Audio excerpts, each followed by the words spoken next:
Bonjour à tous, soyez les bienvenus sur cette table ronde dédiée à l'événementiel. Le titre est donc l'événementiel B2B en mode post-Covid. Je vais vous présenter les intervenants de cette table ronde qui ont eu la gentillesse de participer. On a tous eu des années plus ou moins denses, riches en rebondissements, en émotions et tout ce qui va avec. Vous avez sur votre droite de votre écran un box où vous pourrez poser vos questions. N'hésitez pas. En fin de session, nous y répondrons. Nous allons en sélectionner 3-4 durant la session et nous répondrons aux questions qui nous semblent les plus pertinentes. Donc, je vous souhaite à tous une bonne table ronde et je commence à présenter nos intervenants. Je vais commencer par les dames, bien sûr. Je commence par Sophie Jaillet. Sophie Jaillet, qui est la COO de l'HRM Institute, et vous la connaissez aussi parce que c'est la directrice du salon RH Suisse. Bonjour Sophie. Bonjour Yannick, merci de ton invitation. Avec plaisir. Je continue le tour de notre table ronde. Je reçois également Emmanuelle Ex, qui est directrice de clientèle chez MCI Suisse. Vous connaissez tous cette grande société d'organisation d'événements. Bonjour Emmanuelle. Bonjour Yannick, bonjour à tous. Ravi de partager ce moment avec vous d'échange, j'espère. Et comme tu viens de le dire, la chatbox, elle est là aussi pour qu'on réponde à vos questions, vos interrogations. Donc, n'hésitez pas. Voilà, n'hésitez pas, on est ensemble 1 heure. Et notre troisième intervenant, qui est Lionel Mallard, alors qui est consultant et qui est fondateur du cabinet de conseil Artémuse. Alors, Lionel est français, mais il a collaboré à un événement très important qui s'est déroulé il y a peu de temps, qui était le Swiss Learning Expedition, organisé par Swiss Tourisme. Bonjour Lionel. Bonjour Yannick, bonjour Sophie et Emmanuel. Ravi d'être là. Je suis effectivement le Frenchie de l'étape, mais ça n'empêche qu'on va pouvoir discuter. Je pense que les tendances sont les mêmes dans tous les pays européens en ce moment, donc on ne va pas avoir de grandes différences de propos et d'analyse. Exactement, puisque notre ami la Covid n'a pas de frontières. Et ça, on le sait tous. On pensait qu'elle en avait à une époque, mais bon, finalement, elle n'en avait pas. On l'a tous récupéré. On a tous morflé. Que ce soit en Europe, en Suisse, de l'autre côté du Washington, bref, partout, on l'a tout eu. Bon, bref, on va attaquer notre session. La première question, c'est que je vais m'adresser aux organisateurs, donc plutôt à Sophie et à Emmanuel. Dans un premier temps, si vous pouviez nous faire un peu un petit feedback de comment vous avez vécu cette année 2020, donc l'an passé. Qu'est-ce que vous avez dû mettre en œuvre? Qu'est-ce que vous avez dû annuler, reporter, bouger? Peut-être que Sophie, tu vas nous parler, parce que je sais que vous avez très vite switché sur le digital au niveau notamment du salon RH. Dis-nous un peu ce qui s'est passé sur cette année 2020. Ça a été une année très amusante. On avait pour l'année 2001, on avait à peu près 6 salons en Autriche, en Suisse et en Allemagne. Le premier salon qui a été annulé, il a été annulé 1 semaine avant le salon, donc tout était préparé. On avait 3000 bouteilles de vin pour la soirée des exposants. On avait tout commandé. Je vous passe les détails. Donc là, on a fait notre premier saut dans le digital et on a switché le truc en 1 semaine complètement en digital. Je ne sais même pas comment on a fait ça, mais on l'a fait. Donc, on a contacté tous nos exposants. On avait quand même près de 200 exposants et je ne sais plus combien de conférences. On a réussi à convaincre une 50aine de conférences de switcher en 1 semaine en ligne. On a appris Zoom en 3 jours.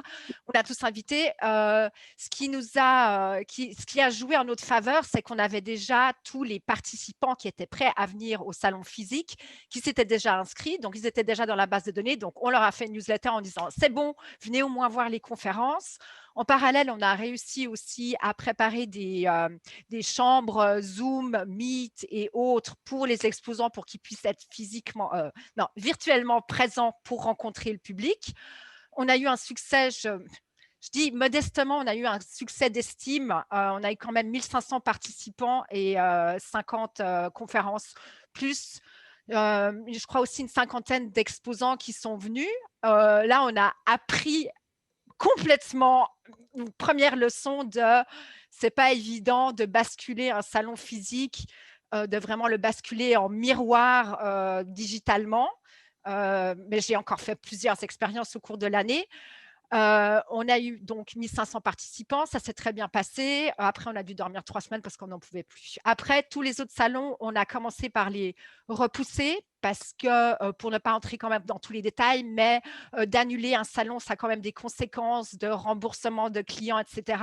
Tandis que le repousser, on peut encore discuter avec eux en disant ben, l'argent reste chez nous et on le fera l'année prochaine ou dans quelques mois. Donc ça, on s'est bien amusé à repousser. Certains salons, on a dû les repousser 2 fois parce qu'on est parti super optimiste, genre bah, au mois de juin, ça va être super.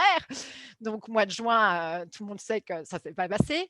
En parallèle, on a appris on a testé, appris différentes plateformes pour surtout pouvoir présenter les contenus et évidemment optimiste comme nous étions de se dire ah mais on va pouvoir mettre les exposants en relation avec leurs clients et à partir de là j'ai une expérience très riche de mieux comprendre ce que notre clientèle est à la recherche de quoi. Et en parallèle, ce que je constate, c'est aussi les gens ont fait énormément de progrès pour se mettre au digital. Et au début, ce n'était pas évident pour un nombre énorme, enfin j'étais très surprise parce que nous sommes très digital, un nombre énorme d'entreprises de se dire ah mais il faut une caméra, il faut un micro, il faut que mes collaborateurs puissent aller en ligne, pas seulement dans la salle de conférence. Et ça, ça a été c'est un frein à vraiment faire une offre en ligne qui se tienne. On a fait ça toute l'année passée, on continue encore. Maintenant, on est de plus en plus pro, mais je pense que ça va continuer dans la discussion. Je ne vais pas entrer dans tous les détails maintenant. Ouais, après, on va Voilà. parler du présent et de l'avenir. Oui, exact. Emmanuel, à la différence de Sophie, Ouais. c'est la création de ces événements propres, la propriété, vous êtes opérateur plus pour des tiers. Ça fait erreur de ma part. Vous, un petit retour sur 2020. On est tous dans le même bateau, certes, mais de votre côté en tant qu'opérateur et peut-être sur la partie congrès, parce que je sais que vous avez des conseils. Oui, merci Yannick. Écoute, je rejoins ce que vient de dire Sophie, c'est-à-dire que je pense que le vendredi 13 mars, en tout cas chez nous à Genève, à Satigny, restera à jamais dans nos mémoires ou sur un message alerte de nos RH. On nous a demandé de quitter prudemment mais gentiment le bureau. Donc, j'avoue qu'on est tous rentrés à la maison avec nos ordinateurs, nos doubles écrans, un peu tout, les photos des enfants, des chats, des chiens, en se disant mais qu'est-ce qui se passe quoi. Nous, on avait bien évidemment une année 2020 qui commençait extrêmement bien, avec beaucoup d'événements redondants, planifiés, sur lesquels on avait une grande sérénité. Je crois que c'est fin janvier, quand on a fait nos premiers meetings sur nos objectifs, on était extrêmement confiants sur non seulement un portefeuille de clients redondants, récurrents que nous accompagnons d'année en année, avec des clients vraiment historiques chez nous à Genève, et puis bien évidemment des nouveaux clients. Et puis, dès le 15 mars, dès le lundi, le 16, les coups de fil s'enchaînent, les réunions avec ce côté un peu, la surprise, enfin, qui prend tout le monde vraiment de court et des clients et nous surtout, ce qu'on a immédiatement fait d'un point de vue relationnel, c'est de garder le lien avec nos clients. C'est-à-dire, c'est de les appeler, de leur dire, écoutez, on n'a pas une solution là d'ici à 2 heures. Il y a plein de choses qui se profilent, hein. Vous pouvez annuler, on peut vous aider à transformer. Le digital chez MCI, c'est pas nouveau. Nous, ça fait des années qu'on organise une partie, même des événements hybrides. Hein. Toute cette nouvelle terminologie n'est pas arrivée en mars 2020. Ça fait fort longtemps. On a une société de production aussi à Genève. On est équipé. Ça fait vraiment des années qu'on travaille sur ces formats-là. Mais là, il a fallu voir comment les ajuster, les amplifier pour pouvoir répondre le plus rapidement possible dans cette situation de crise, hein, parce que c'en était une, c'était vraiment de la gestion de crise, de est-ce qu'on annule, est-ce qu'on reporte, est-ce qu'on pivote, qu'est-ce qu'on fait. Et pour nous, c'était le point d'orgue principal de tous les responsables de clientèle dont je fais partie, qui gèrent un portefeuille de clientèle, c'est absolument de garder le lien, de proposer un café virtuel, de dire on est là, qu'est-ce qu'on peut faire, réfléchissons. On a des équipes extraordinaires en Suisse, mais on en a aussi à l'étranger, si les événements étaient à l'étranger, hein, parce que l'événement digital, c'est un peu comme la Covid, hein, Lionel, elle n'a pas de barrière. Et de voir avec la force que nous avons d'être un groupe, non seulement ici en Suisse, de pouvoir répondre à l'urgence de la situation qui nous était imposée. Oui, moi le coup près, c'est l'annulation du salon de l'auto. Hein. Ça a été le gros départ de Exactement. la Suisse. Ça a été le gros. Ah oui.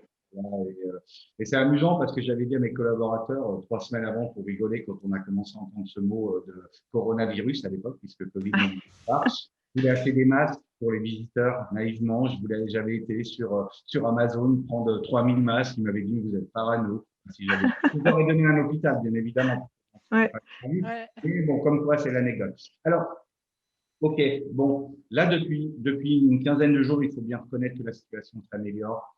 Là, je vais rebondir avec Lionel. Alors, Lionel, qui, contrairement aux autres intervenants de cette table ronde, lui, conseille vraiment les structures dans leur stratégie événementielle. Alors, ok, la situation, on va dire, elle s'améliore. Quelle est ta vision, toi, sur ce deuxième semestre, on va dire, à venir 2021 et peut-être un peu plus loin, par rapport à ton ressenti, le présentiel revient en force, l'hybridation, le digital reprend une forme peut-être majoritaire. On a déjà échangé tous les deux au téléphone. Voilà. Comment tu sens les choses, toi, dans ce deuxième semestre, cette fin d'année, qui est quasiment une nouvelle année pour nous, finalement. Comment tu vois les choses? Si tu me laisses 4 heures, je pense qu'on pourra être relativement complet. Alors, c'est vrai que quand on part de zéro, les choses ne peuvent que s'améliorer, hein, parce que c'est vrai que depuis 15 mois, il faut reconnaître que l'ensemble de la chaîne de valeur du secteur événementiel a été réduite au silence, contrainte et forcée, avec quelques brèves résurgences d'activité, mais en gros, depuis 15 mois, il ne s'est pas vraiment pas passé grand-chose. Donc oui, la réouverture, le relâchement quelque part des contraintes sanitaires, en tout cas les contraintes administratives, parce que les contraintes sanitaires, elles existent toujours, les contraintes administratives fait qu'il y a eu une série de demandes qui arrivent. Je ne suis pas sûr, en tout cas moi, ce qu'on observe en France, justement, quand je savais que j'allais intervenir, je me suis un petit peu renseigné ces 2 dernières semaines, on est à peu près aujourd'hui en termes de demandes à environ 50% de ce qu'étaient les années 2018-2019, qui étaient de très très bonnes années. Donc, reprise, non. Redémarrage, oui. Voilà. Alors après, je pense qu'il y a une légère déception, encore une fois, chez les opérateurs qui pensaient qu'il allait y avoir un peu plus d'initiatives, a fortiori de la part des entreprises. Après, de là à se projeter sur le dernier trimestre, voire sur 2022, c'est quand même quelque chose qui n'est pas très simple. Parce que personne n'a de visibilité, les entreprises bougent assez peu. Oui, il y a quelques événements de petite taille qui ont lieu, et je pense d'ailleurs que ça indique certainement un format, on pourra en reparler, mais un format d'avenir, des choses plus petites, plus intimistes, plus en proximité, qui, elles, sont peut-être moins dangereuses aussi en termes de responsabilité. On peut comment dire, facilement respecter les contraintes sanitaires, ce qui est moins vrai aujourd'hui dans les grands groupes. Bref, il y a encore aujourd'hui un certain nombre d'entreprises qui n'autorisent pas les cadres à se déplacer. Bon, tout ça fait que les perspectives sont bonnes, mais elles ne sont pas géniales, et surtout, une remise à niveau sur des années 2018-2019, on n'est pas prêt de les voir. Voilà, voilà, quand on écoute un patron comme Bazin, le patron d'Accor, ou comme Augustin de Romanet, qui est le patron des aéroports de Paris, eux disent ouvertement, et eux, ils sont enfin avec les hôtels et les aéroports, ils sont quand même, ils ont un certain nombre certainement d'informations liées au déplacement, en tout cas, ils peuvent les analyser. Ils disent qu'on ne retrouvera pas, une activité normale avant 2025, voire 2026. Donc, voilà, derrière, toutes ces, enfin, je pense qu'il faut être lucide, et que tout ce qui est en train de se passer aujourd'hui, cette révolution événementielle, aura in fine des impacts sur l'ensemble de la chaîne de valeur, sur l'ensemble des acteurs. Certains ont amorcé un pivot pour vraiment s'adapter à un nouveau contexte et à des nouveaux formats d'événements. D'autres attendent la reprise du physique. Je trouve ça dangereux à titre personnel. Mais bon, voilà. Et puis derrière, il y a tout le principe du modèle économique. Hein. Quand on bascule du physique au digital, les modèles sont différents, donc ça pose quand même un certain nombre de questions. Là, c'est plus une question pour Sophie, quoi. Je pense que le chiffre d'affaires du digital n'est pas le même aujourd'hui que le physique, donc ça oblige à revoir les modèles économiques. Donc voilà, on est dans cette période du test and learn, on est dans cette période de la révision des modèles, on est dans cette période de voir ce qu'on peut faire en termes de contenu, en termes de format, en termes de modèles. On est vraiment à l'aube d'un changement de paradigme profond du marché événementiel. Le marché événementiel, c'était le dernier à ne pas être digitalisé. Ces dernières années, les petites annonces, les médias, l'emploi, tout ça s'est considérablement digitalisé. L'événementiel avait abordé, bien évidemment, le digital de façon timide, si je puis dire, dans les années précédentes. Là, c'est un virage à 360 en termes de modèles. On est en plein dedans, avec des nouveaux acteurs qui apparaissent, avec des anciens qui souffrent énormément. On est encore une fois dans une période où le marché est en train de se redessiner, tant chez les donneurs d'ordre que sur l'ensemble de la chaîne de valeur. Okay. Oui, tout à fait. Pour rebondir, Sophie, alors avant de parler peut-être de l'an prochain, parce que c'est vrai que c'est un peu loin, mais on va quand même en parler, ta vision du deuxième semestre à venir, puisque vous avez quand même des gros salons qui se préparent sur fin septembre, début octobre, tout ça. Oui, on a trois salons à partir du mois de septembre et octobre. En ce moment, ouvertement, la difficulté, c'est que nos clients sont aussi, même si tout devient beaucoup plus optimiste, surtout en Suisse, ils sont quand même prudents et ils sont en train de dire oui, mais je ne vais pas encore signer parce que je ne sais pas encore comment ça va se faire, etc. Donc, à mon avis, on va faire nos salons, mais on ne va pas retrouver le niveau qu'on a eu l'année passée, les années précédentes, et qu'on va recommencer petit, quoi. Enfin, moi, je vois mes 3 salons, ils vont être plus petits que d'habitude. D'accord. Et Emmanuel, côté opération? Oui. Moi, je partage ce que Lionel vient de dire, Sophie, évidemment. En tout cas, ce dont on est sûr, c'est que autant l'année dernière, on a vu certaines erreurs qui aujourd'hui ne se reproduiraient pas. Un exemple, on ne duplique pas un événement physique en événement digital. D'accord? Donc ça, nous, on a vu des erreurs de la part de certains de nos clients qui avaient une scène à prendre, un pupitre sur lequel il devait intervenir, 45 minutes de talk. Bon, vous le savez comme moi, ça a été prouvé. Même là, j'espère qu'au bout de 10 minutes, on n'a pas usé notre audience et qu'on arrive à les captiver encore. Donc, tout ça, et nous, on a vu en fait, et ce qu'on identifie nous avec nos clients, c'est justement tous les manquements, tous les gaps, c'est-à-dire sur quoi ils ont besoin de conseils. Parce qu'aujourd'hui, un Zoom, un Teams, un WebEx, tout le monde sait faire, tout le monde a sa propre plateforme. On a énormément de clients qui ont investi dans des mini-studios parce qu'aujourd'hui, ils veulent justement que c'est un look un peu plus sympa et que ça ne ressemble pas dans mon jardin, dans ma cuisine, avec mon chat qui passe et compagnie. Mais ils ont besoin de conseils. Ils ont besoin de conseils sur des formats, ça Lionel, tu le dis, ils ont besoin de conseils sur les contenus, comment les aider, sur tout ce qu'on peut faire pour coacher des speakers, leur apprendre à être différents derrière un écran que sur une scène, un pupitre ou au micro d'un salon, live, avec une audience qui est là, qui vous regarde. J'entendais dernièrement une interview de Genève Tourisme qui disait ce qui manque, ce sont les couloirs, ces fameux couloirs où on croise quelqu'un dans la vraie vie avec un café à la main, on sort, on discute. Il y a plein de choses qui sont ce fameux off du digital. On voit là, nous récemment, un événement sur lequel on a créé du networking où les gens pouvaient se regrouper par hobby, par centre d'intérêt différents pour y passer 14-15 minutes et les gens appréciaient aussi ces moments-là. Donc aujourd'hui, il y va de rien réinventer, il y va de s'adapter, d'être super flexible parce que oui, la Suisse, et notamment encore hier, annonce des améliorations et on est très content. On espère que les courbes de vaccination vont venir aussi accélérer cette reprise. Mais nous, aujourd'hui, pour septembre, moi, j'ai un projet d'un événement de 300 personnes. Pour l'instant, on ne fait rien, on ne fait pas grand-chose. Le client ne veut pas s'engager financièrement, il a raison. Nous, on n'engagera aucun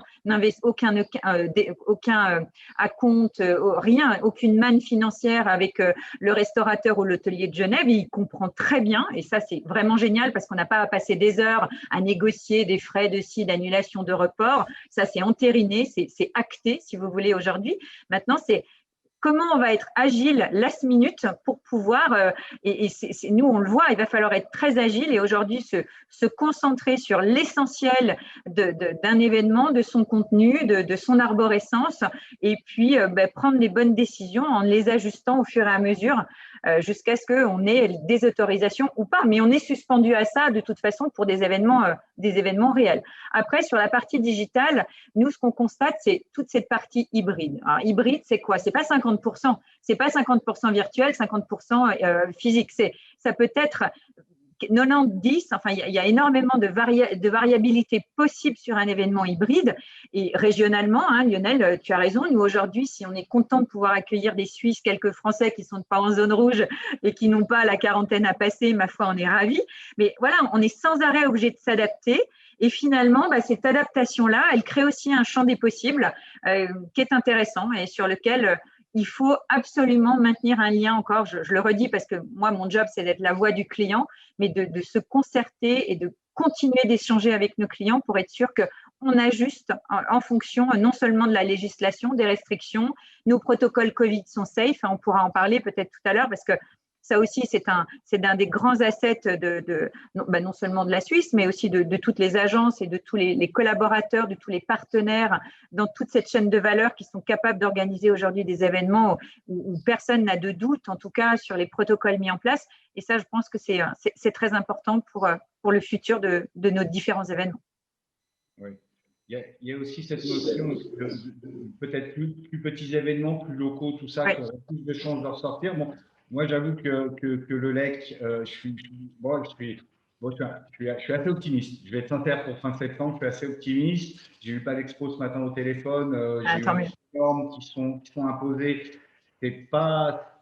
Alors, on attend bien sûr ce que nous dira la Confédération. Moi, je reste assez, paradoxalement, assez confiant sur être sur un périmètre assez semblable à ce qu'il y avait il y a 2 ans. Mais bon, bref.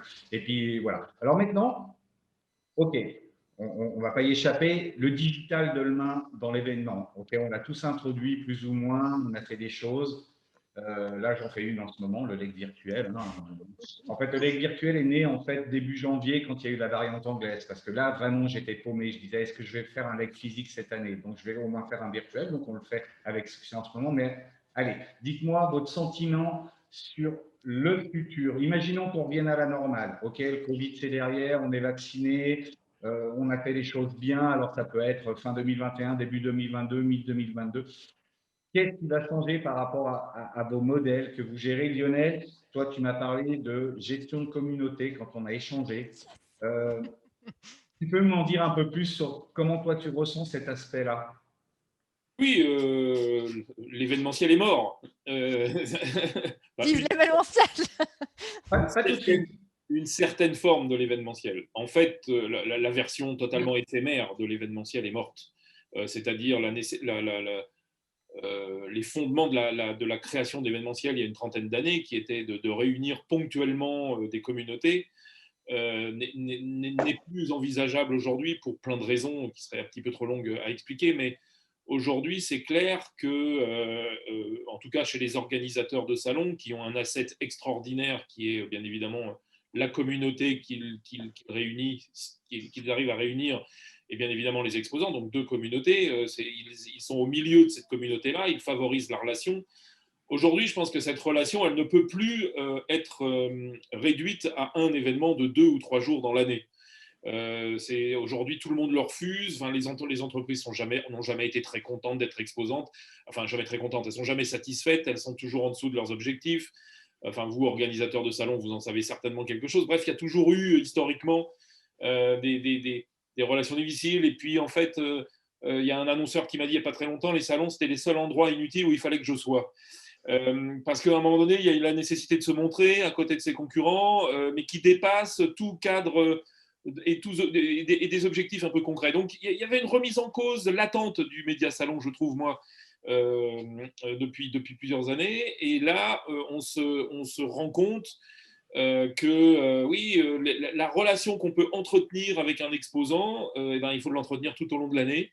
Il faut savoir lui proposer des rendez-vous qui peuvent être des rendez-vous physiques ou des rendez-vous digitaux, mais à un moment donné, que cette relation elle puisse s'étaler dans le temps et utiliser de fait le média digital pour pouvoir proposer de façon personnalisée une consommation de contenu en digital, puis un jour, un moment en réel, bref, d'essayer d'élaborer et de concevoir des dispositifs au long cours qui intègrent l'ensemble des solutions qui puissent mettre en relation, avec lesquelles on puisse communiquer. Voilà. Donc c'est vrai que cette notion de communauté, elle prend le pas sur la notion de l'événement et elle devient essentielle à la réflexion de tous les acteurs. Personnellement, je ne crois pas, moi, à l'hybride. Je n'y ai jamais cru à titre personnel et je me rends compte qu'aujourd'hui, ce grand débat actuel, enfin, je l'ai entendu en Suisse et c'est le même en France, sur la fameuse hybridation des événements, reste quand même très compliqué dans les faits. Je pense pertinemment qu'on ne s'adresse pas de la même manière à une personne qui est derrière son écran qu'à une personne qui est assise dans une salle. Je pense que les contenus sont différents, les rythmes, les tons sont radicalement différents.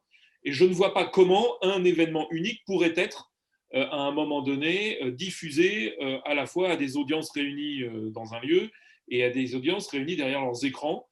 Voilà. Ça nécessiterait de toute manière des installations techniques et technologiques et donc des augmentations de budget que clairement les annonceurs aujourd'hui, ou même les organisateurs d'ailleurs, ne sont pas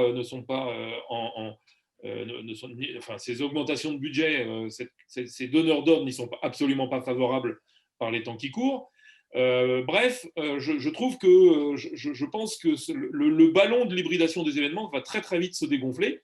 En revanche, je suis profondément d'accord avec Emmanuel qui disait que tout à l'heure, dès l'instant où on essaye de faire un copier-coller sur le digital d'un événement physique, il est obligatoirement déceptif. Et que là, il y a un champ des possibles énorme à pouvoir. Là, j'inverse les noms, c'est plutôt événementialiser le digital. Là, je pense qu'il y a des perspectives extraordinaires qui s'annoncent. D'ailleurs, il y a des nouveaux venus que sont les plateformes. Aujourd'hui, vous avez SpotMe en Suisse, on a EventMaker en France, qui sont deux leaders qui investissent énormément aujourd'hui et offrent des possibilités qu'on ne voyait pas encore il y a un an en termes de networking, en termes de matchmaking, en termes de rendez-vous one-to-one, bref, en termes de convivialité derrière son écran. On est là aussi à l'aube d'une formidable révolution. Tous les créatifs, le métier événementiel reste un métier de créatif par essence, et je pense que là, ces créatifs-là vont devoir se mettre au boulot et proposer à leurs clients des nouveaux formats, des contenus originaux qui permettent, encore une fois, d'apporter des éléments différenciants aux communautés qu'on réunit. Enfin, sur l'événement, événementialisation du digital, oui, tout à fait. Après, sur l'événementiel, je pense qu'aujourd'hui, en tout cas chez les annonceurs, moi j'ai fait une étude récente pour un client qui montre que d'abord les annonceurs ont été complètement secoués les donneurs d'ordre, en tout cas, ont été complètement secoués par cette crise. Ils ont aussi, tout leur modèle, leur raison d'être a été complètement chamboulé. Qu'aujourd'hui, les objectifs ne sont pas encore fixés. Quand il n'y a pas d'objectif, il n'y a pas de stratégie pour les atteindre. Quand il n'y a pas de stratégie, il n'y a pas de message à distiller. Quand il n'y a pas de message, il n'y a pas d'événement. Donc, c'est un peu simpliste ce que je dis, mais on n'est pas loin de ça aujourd'hui. La réflexion dans les entreprises sur leur modèle, sur leur raison d'être, elle est très forte. Actuellement, tous les conseils de direction, les boards réfléchissent actuellement à vraiment essayer de construire leur entreprise de demain. Ça a des implications. L'implication à court terme, c'est qu'il ne va pas se passer grand-chose. Et qu'à un moment donné, quand ces boîtes-là auront des choses à annoncer, elles le feront grandiosement. Et là, je pense qu'on aura effectivement des événements digitaux ou physiques qui se présenteront. D'ici là, il y a des choses qui se feront. Faut pas être pessimiste. Il y a des choses qui se feront et qui se feront bien. Je pense personnellement que se déplacer devient compliqué aujourd'hui, compte tenu des contraintes sanitaires, compte tenu aussi des contraintes de sécurité. Tous ces éléments-là rendent difficiles les déplacements. Si on veut objectivement que quelqu'un fasse un déplacement, mais que ça soit même un déplacement de quelques kilomètres ou des milliers de kilomètres, prendre l'avion, etc., qui devient un acte éminemment compliqué aujourd'hui, en tout cas qui va devenir rare, donc cher. Les transports sont annoncés en augmentation certaine. Le modèle Ryanair risque d'en prendre un coup à long terme. Bref, se déplacer devient excessivement compliqué. Donc, pour les organisateurs d'événements physiques, si la promesse événementielle de l'événement n'est pas forte, si, quand je me déplace sur un événement, je n'ai pas la promesse d'en sortir différent, plus riche, plus fort, avec des émotions, enfin, à vivre des émotions fortes, je ne crois pas qu'on puisse, que les gens se déplacent. La promesse événementielle des événements doit être encore plus événementielle. Ça fait une série de répétitions, mais je pense que les contenus doivent être beaucoup plus forts, beaucoup plus exceptionnels, beaucoup plus rares, beaucoup plus extraordinaires. L'objectif, c'est vraiment de sortir le participant, le visiteur, le congressiste de sa zone de confort traditionnelle. Si les organisateurs et les donneurs d'ordre le font, je suis très optimiste sur l'avenir des événements physiques. En revanche, s'il n'y a pas de changement ni de format ni de contenu, je pense qu'à un moment donné, les gens ne se déplaceront plus pour rien. Et je terminerai juste par aussi, j'ai discuté quand j'étais en Suisse avec une responsable, une directrice événement monde d'un grand laboratoire chez vous, qui me disait, moi c'est simple aujourd'hui, et il y a beaucoup de boîtes qui sont dans cet état d'esprit-là, moi c'est simple, je suis en train de faire une revue de portefeuille de mes événements. J'en organise 150 par an. La question que je me pose, c'est qu'est-ce qui n'est pas digitalisable ? Donc, de fait, ça veut dire quoi ? Ça veut dire qu'à un moment donné, un certain nombre de ces événements, des formats des événements qu'elle organisait, elle pense qu'ils vont être remplacés avantageusement par du digital. Et elle me disait, et ceux qui vont rester, je vais les événementialiser, c'est-à-dire que je vais les rendre vraiment extraordinaires pour pouvoir, encore une fois, que mes invités puissent vivre une expérience, je n'avais pas cité le mot, mais je le cite, une expérience qui vraiment sorte de ce qu'on peut vivre traditionnellement. Voilà un peu, j'ai été très bavard et je m'en excuse, mais voilà un peu, voilà. Donc oui à l'événement physique s'il devient plus fort en termes d'émotion et de proposition de valeur, oui à l'événement digital dans sa capacité à communiquer au long cours vers des communautés. Mais je trouve que la tendance était déjà là avant la Covid. Ça fait plus de 15 ans que je suis dans le métier. Il y a 10-15 ans, un salon de 3 jours, un salon professionnel de 3 jours, les visiteurs venaient les 3 jours en touriste. Genre, je vais aller me balader là, je vais voir quelques conférences. Maintenant, ça évolue. Ils préparent leur journée. Ils disent, bon, je vais venir de 2h à 6h, je vais voir ça. Et puis après, je rentre chez moi ou je retourne à mon bureau, etc. Donc, ça rapproche aussi du fait que pour les faire venir, il faut vraiment qu'ils aient une plus-value, qu'ils aient vraiment, comme tu dis, Lionel, qui rentrent à la maison complètement flashés, quoi. Et ça s'est accéléré, là. Mais toi, Sophie, côté salon, alors, parce que là, on a entendu Lionel qui parlait Oui. aussi beaucoup des labos qui organisent des gros événements. Des exposants aussi. On rebondira sans doute sur cette phrase. Mais toi, côté salon, puisque moi aussi, je suis côté salon, Ouais. comment toi, tu vois, en toute franchise, moi, j'avoue qu'à court terme, en tout cas, le digital, je ne le vois pas pour éviter. Nous, notre raison d'être, c'est de rapprocher les gens physiquement à un endroit, les organisateurs de salon. Absolument. Et c'est pour ça. C'est dématérialisation ça ne matche pas trop avec notre business model. Mais c'est vrai qu'on va devoir faire certains ajustements, notamment dans le contenu. Chaque année, on se bat parce qu'on était sur un trend assez compliqué pour les salons. Donc, c'est le contenu qui a fait ça. Toi, comment tu vois l'avenir au niveau de tes salons? Qu'est-ce qui va rester en fait de tout ça? Moi, je vois que les salons vont rester, que les gens ont envie de se rencontrer, ça leur manque de se balader sur un salon, se dire « Ah, mais il y a elle, je vais aller prendre un café avec elle ». Mais ça va devenir plus compact, plus fun, moins long, et ça fait partie d'un portfolio pour s'occuper de sa communauté. C'est-à-dire, par exemple, là, on a un événement qui est assez petit, c'est un congrès qui s'appelle Learning Innovation. Et là, on l'a préparé en 4 fois, c'est-à-dire qu'il y a 3 événements en ligne sur une plateforme où les gens peuvent s'échanger. C'est une petite communauté, donc on n'est pas en train de valser un nombre impossible de gens, mais ça reste en dessous d'une centaine de participants. Donc, ils se rencontrent en ligne, il y a les conférences en ligne qui sont faites pour en ligne et pas je filme quelqu'un sur un salon. ils peuvent se rencontrer, ils ont une plateforme où ils peuvent s'échanger et à la 4e fois, ils se voient physiquement. Donc là, on a monté l'envie de se voir. Ils se voient 3 fois dans l'année. La 4e fois, ils sont tout contents d'aller danser, disons-nous, parce qu'ils se voient en vrai. Et je pense que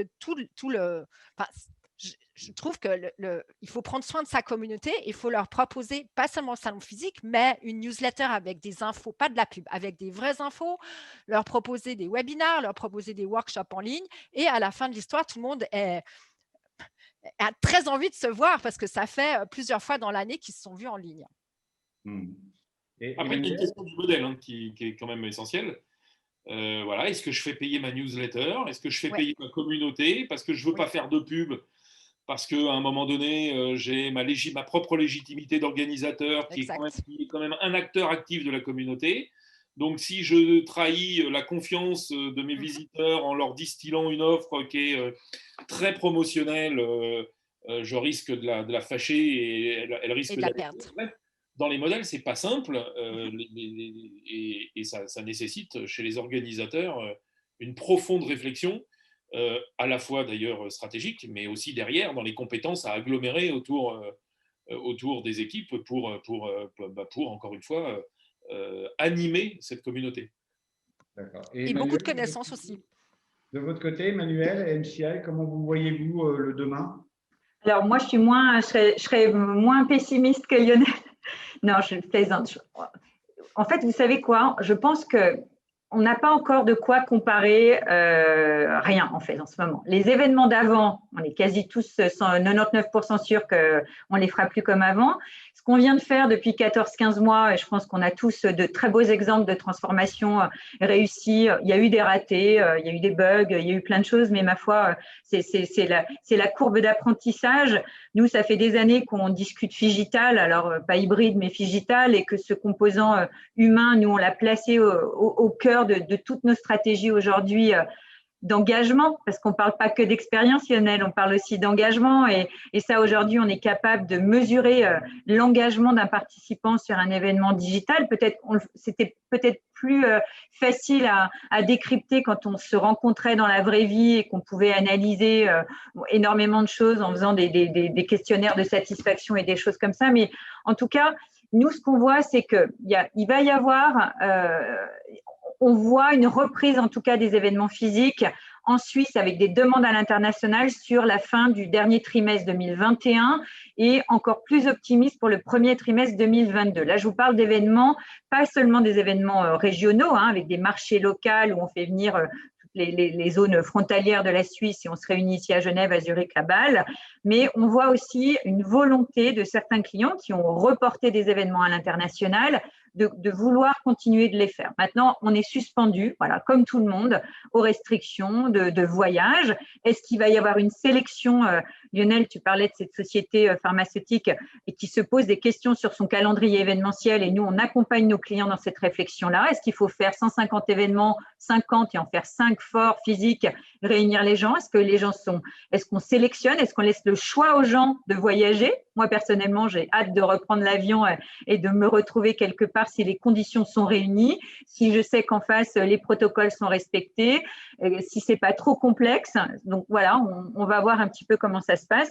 Et puis, il est certain que de pouvoir étaler aujourd'hui sur un calendrier cette proposition d'engager la communauté, qu'elle soit interne, externe, sur un salon, petit, gros, moyen. Je crois qu'aujourd'hui, le digital nous a montré que aussi en termes de nombre, ça n'a plus rien à voir. On peut être 20 super qualifiés autour d'une conférence extraordinaire ou 3500 ou 25 000.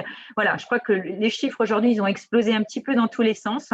Et nous, on croit donc en cette force de l'expérientiel. Je sais que c'est un peu suranné, mais faire vivre des choses qui ont du sens aussi, qui réhumanisent la qualité d'échange entre les gens, quelle qu'elle soit, que ce soit sur un salon, Sophie, toi aussi Yannick, tu le verras, et je pense que tu feras aussi toi la balance entre ce que tu vas nous faire vivre virtuellement au mois de juin et qu'est-ce qu'on va vivre au mois de septembre quand on pourra se retrouver, même s'il y a 1 mètre de distance entre nous. Donc, je crois qu'aujourd'hui, voilà, on comparera peut-être l'année prochaine ou en début d'année quand les événements physiques, on l'espère, auront repris. Mais c'est très difficile aujourd'hui. On n'a pas de benchmark, on n'a pas de vrai référentiel. Donc, on reste attentiste, en tout cas.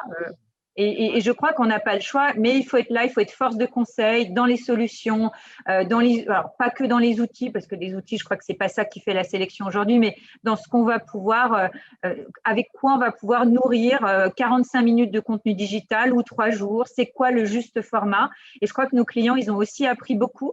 Donc, les orientations, elles viendront d'une co-création. Et ça, nous, je pense qu'en tant qu'organisateur, c'est ce qu'on voit avec nos clients. Si on met en place des équipes structurées en pure co-création, c'est comme ça qu'on avancera en étant en alerte par rapport à ce qui se passe, en espérant que la prise ne soit pas débranchée fin juin de nouveau, parce que ça, ce serait vraiment dommageable pour notre industrie.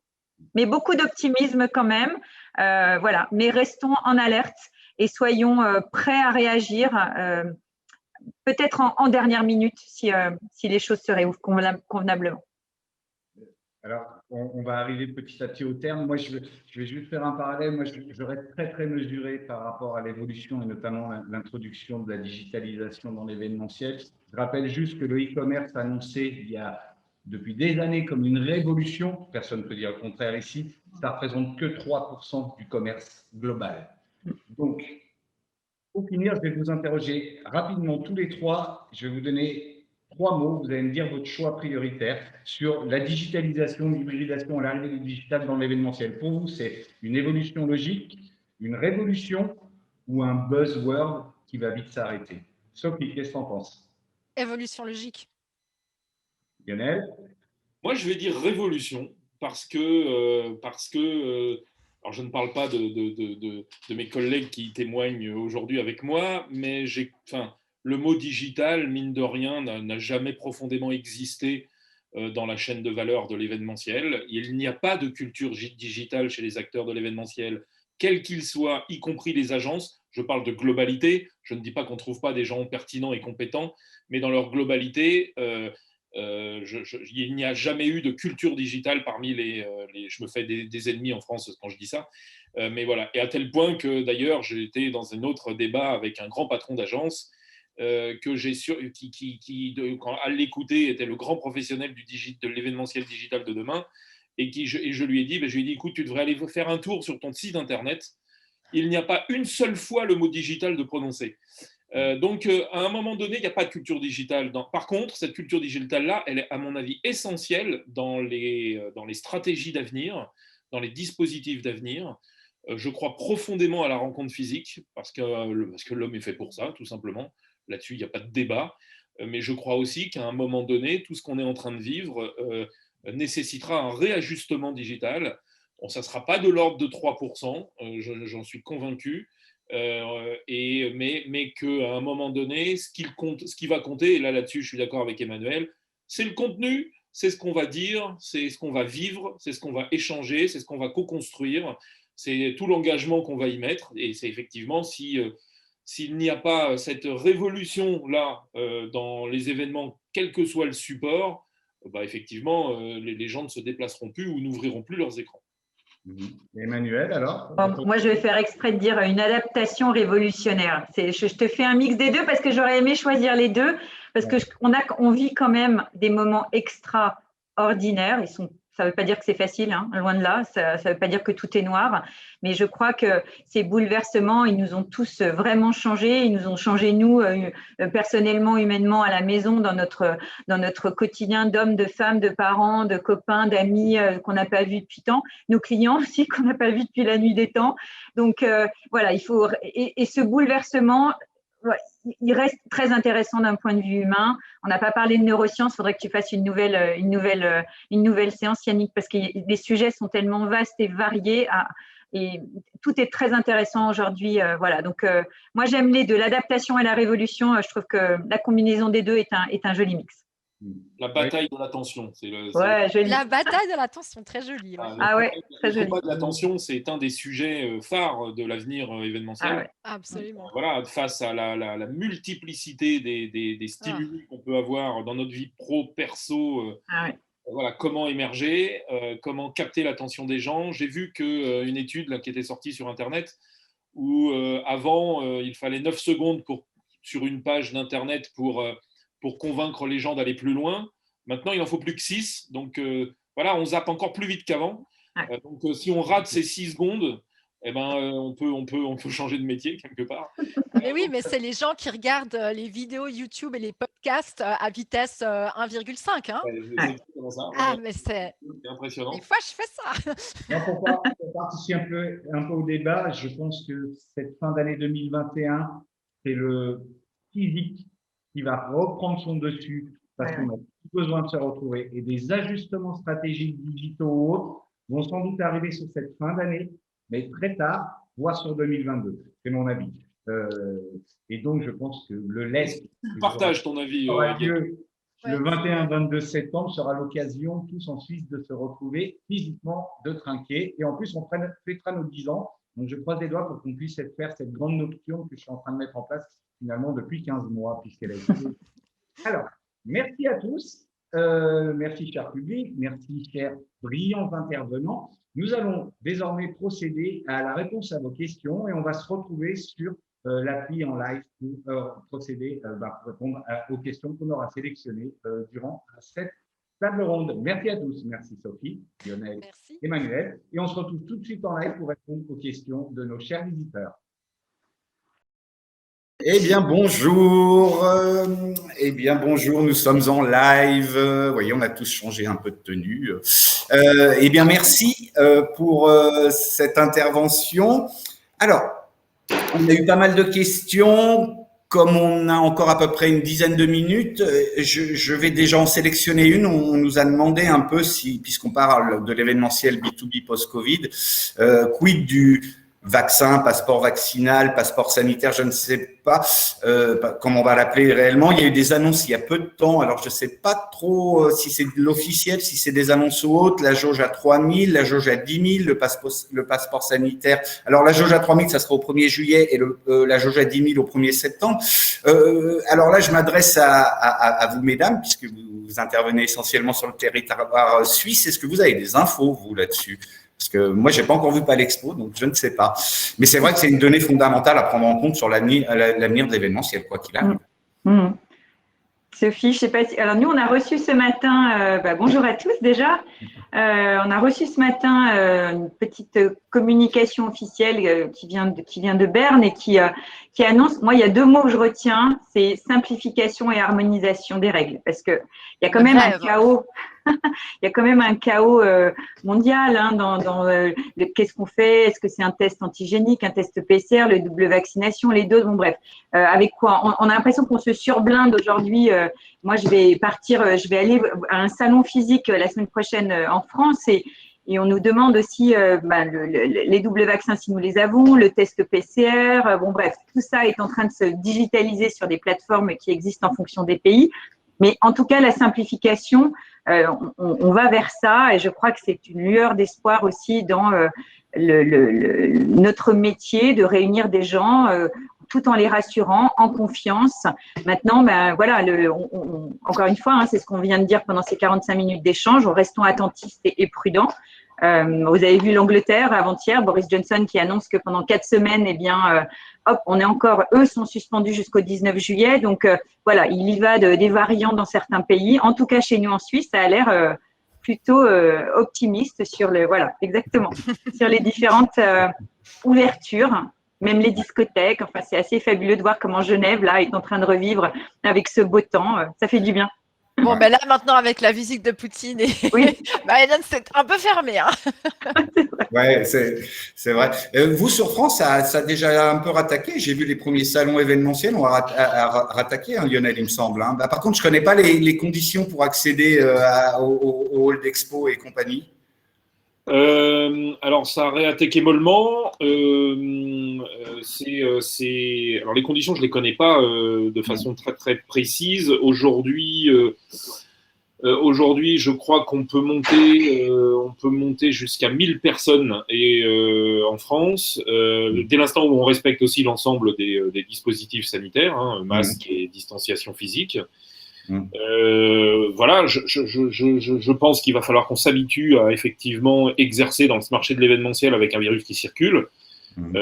J'ai la chance d'avoir un fils étudiant en médecine qui est dans un service réa actuellement et qui me dit que le variant anglais arrivera en France à échéance de 3 mois. Alors, il sera avec la vaccination, avec tout ce qui est mis en place, bien évidemment, on aura un impact, Dieu merci, moins grave sur les populations. Mais ça reste quand même pénible quand on a un métier autour de la rencontre physique. Donc il va falloir qu'on trouve des dispositifs intelligents pour rassurer, comme le disait Emmanuel. Voilà, d'autant plus que n'oublions jamais qu'un organisateur ou qu'un chef d'entreprise, il est pénalement responsable, en tout cas en France, je ne sais pas si c'est le cas en Suisse, Oui. il est pénalement responsable de la santé de ses invités ou de ses salariés. Donc, si jamais il y a un cluster qui naît dans une convention ou je ne sais quoi, Le cauchemar.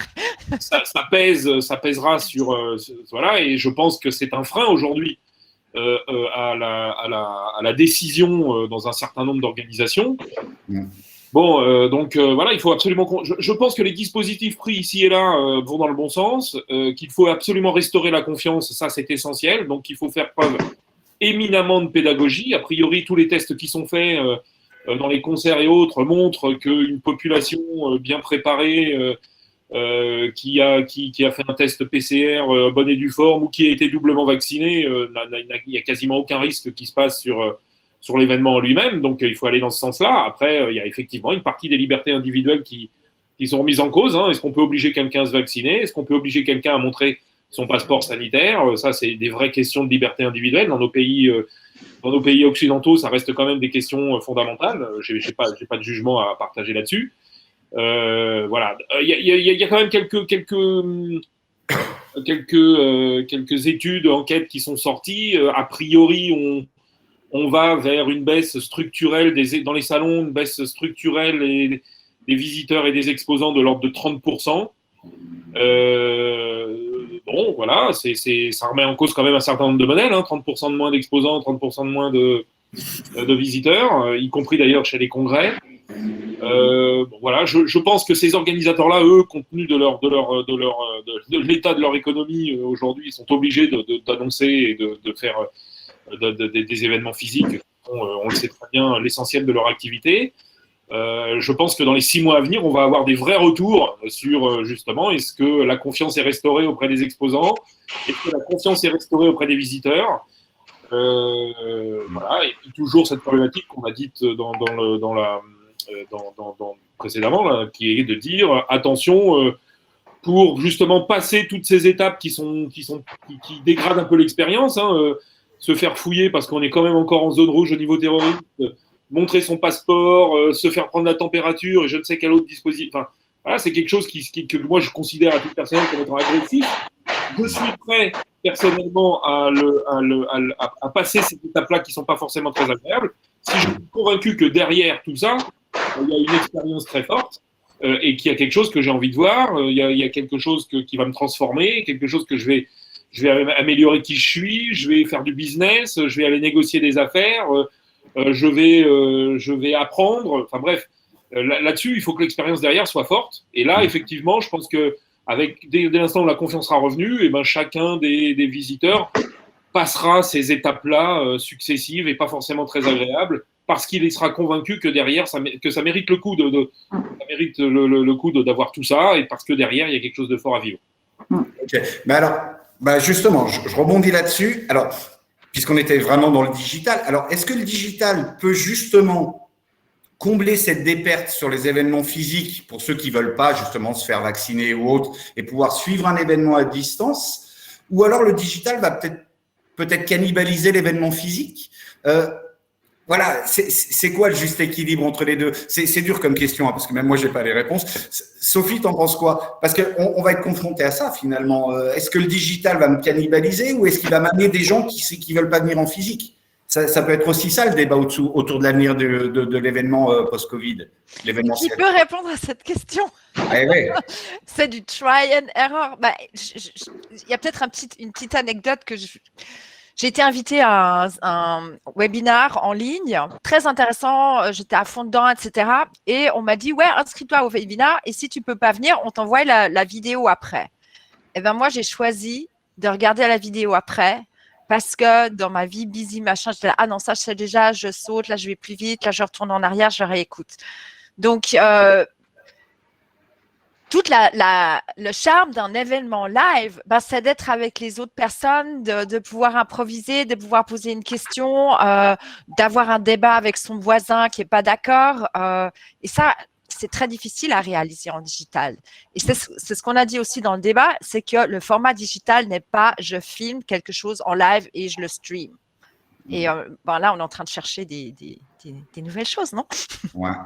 Mais Emmanuel, toi, côté congrès, par rapport à ce que je viens de dire, entre le physique, parce que vous avez des événements beaucoup plus internationaux que Sophie et moi, puisqu'on est plutôt locaux, ça pourrait être un complément qui permet de réunir finalement et finalement de répondre à cette baisse dont Lionel parlait, puisque on la connaît, hein, cette baisse, elle n'est pas due qu'au Covid. Hein, de toute façon, on savait très bien que les salons, notamment, étaient en phase stagnante.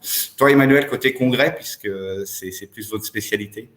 Vous voyez, comme moi, quand les salons genevois réannoncent un événement en présentiel, ça suscite quand même une espèce de joie hystérique au sens noble du terme. Donc, on voit bien que les gens, il y a un engouement de se retrouver dans la vraie vie.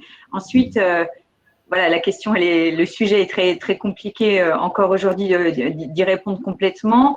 Oui, Sophie, on peut tout à fait faire sa galerie. Moi, je le fais aussi, là, ma petite galerie Netflix où je me dis, tiens, j'enregistre, je regarderai quand j'aurai 5 minutes, quand je serai dans le TGV pour monter à Paris ou que je ferai quelque chose. Mais après, on a encore un volume de choses à regarder qui parfois sont sorties d'un contexte, d'un échange comme on a là ce matin tous les quatre avec notre audience. Moi, j'ai du mal dans des replays d'actualité ou dans des sujets qui peuvent toucher justement voilà, non seulement des points d'actualité, mais un échange avec des gens. Me dire, tiens, j'ai peut-être raté l'occasion de prendre la parole, de poser une question à Lionel. Voilà. Donc, après, les congrès internationaux, encore une fois, en fonction des pays et des restrictions de chaque pays, eh bien, tout est mesuré. Mais on voit un réengagement, une reprogrammation de ces congrès à l'international, ce qui est vraiment très, très, très réjouissant. Et cette amplification de l'audience hybride qui ne voyagera pas pour diverses raisons, si c'est purement sanitaire, si c'est des restrictions budgétaires aussi. Hein. On n'a pas encore prouvé que l'événement physique était plus cher ou moins cher que l'événement digital. Hein. Tout dépend évidemment un Zoom. C'est Lionel qui fait non, non, non. Donc voilà. Donc il y va aujourd'hui d'une décision collective à prendre entre les organisateurs, leurs clients, leurs audiences, pour voir comment on peut balancer. Mais en tout cas, l'amplification digitale, elle est là, elle est importante. Après, est-ce que le volume d'un événement versus la qualité des participants et leur interaction, voilà. Encore une fois, est-ce qu'on veut 25 000 personnes ou 5 000 qualifiés? Qu'est-ce qu'on veut? C'est ce qu'on appelle les fameux indicateurs de performance dont on peut discuter quand on élabore la stratégie d'un salon ou d'un congrès. Ouais, c'est ça. C'est vrai que là, on a eu 2 belles annonces sur des salons entre le salon de l'auto de Genève et puis le Watch and Wonders qui ont été confirmés. Après, confirmés, bien évidemment. Lionel, tu n'étais pas d'accord sur le coût du physique et du virtuel. Il nous reste que 2 minutes, on essaie de faire bref. Oui, je suis pas d'accord. Oui, effectivement, aujourd'hui, clairement, les événements digitaux coûtent moins cher qu'un événement physique. Ne serait-ce d'ailleurs, c'est une évidence. Je comprends qu'au niveau des agences, on puisse avoir un discours un peu différent. Ceci dit, là où je rejoins… Oui, mais est-ce qu'il rapporte autant aussi pour les producteurs que nous il y a ça aussi, on doit vivre aussi, nous, en tant qu'organisateur. C'est ce que j'allais dire, évidemment. Bien évidemment, à un moment donné, il faut aussi qu'il y ait des objectifs qui soient clairement des objectifs, etc. Non, en revanche, là où je rejoins totalement Emmanuel, c'est que même si un événement digital coûte moins cher, les annonceurs pensent que ça coûte pas cher du tout. Or, le travail, il faut être très clair. Et aujourd'hui, mais c'est encore une fois, je parlais tout à l'heure de méconnaissance culturelle du digital, c'est vrai aussi je le parlais pour l'ensemble des acteurs, et c'est vrai aussi chez les donneurs d'ordre. C'est qu'à un moment donné, comme Zoom et Teams sont gratuits, on a l'impression qu'organiser un événement digital, ça coûte presque rien.